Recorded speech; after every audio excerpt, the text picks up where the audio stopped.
आज परम भाषा पर चर्चा कर रहे हैं। भाषा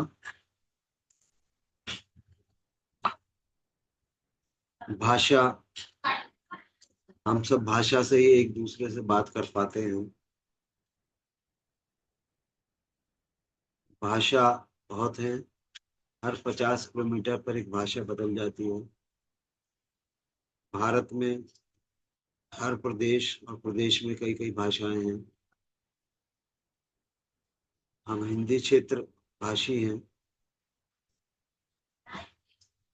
लेकिन महानगरों में जैसे बम्बई है, दिल्ली है, पूरा देश के लोग आते जाते हों, तो सभी भाषाओं का उपयोग होता है।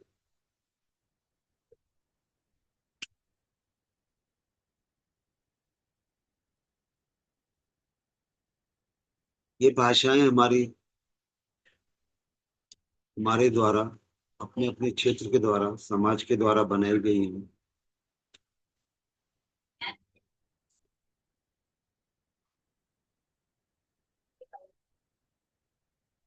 भाषा से ही हम जानकारियां दे पाते हैं, एक दूसरे की समझ पाते हैं। और भाषा का विवाद भी पिछले दिनों, अभी हाल में बम्बई में उठा है। बम्बई मराठी भाषा की है।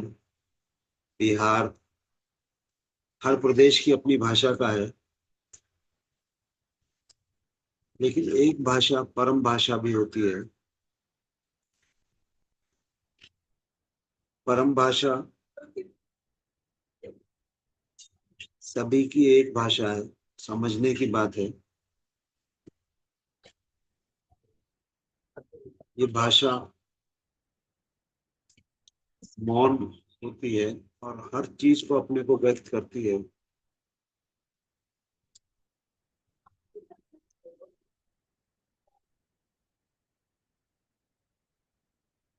मौन भाषा से हम जितना नहीं बोलते, भाषाओं में हम समझते कुछ हैं, बोलते कुछ हैं। जैसे हम भारत में हिंदी को लें, तो भाषा का उपयोग में हम देखें कि हिंदी भाषा में हम सरकारी स्तर पर भी जनप्रतिनिधियों को बोलते हैं, बहुमत से चुना जा रहा है। लेकिन व्यवहारिक रूप में हम चुनते हैं अधिक वोटों से। जिन लोगों को हम जनप्रतिनिधि चुनते हैं, उन्हें हम विपक्ष भी कहते हैं। भाषा का अर्थ देखें अगर आप, तो अपने अपने दृष्टि से उसको मैनेज करते हैं। परम भाषा एक मौन, और वो पूरी बोली जाती है, सुनी जाती है, और उसमें सबसे ज्यादा कहा जाता है, सबसे ज्यादा समझा जाता है। तो परम भाषा जैसे हम देखें, पेड़ से फल गिरता है। पेड़ से फल सेब पहले भी गिरता था, अब भी गिर रहा है। लेकिन एक न्यूटन, एक आदमी ने उस भाषा को सुना और समझा, और पेड़ से गिरने की घटना को अभिव्यक्त किया। और उस अभिव्यक्ति ने पूरा मानव जीवन की एक नई दिशा दे दी। सेब पहले भी गिर रहा था, अब भी गिर रहा है, और आगे भी गिरता रहेगा। इस भाषा में पौधे, पशु, पक्षी, सबकी एक भाषा है। इसको परमात्मा की भाषा कह लें, परम भाषा कह लें, ऊर्जा कह लें,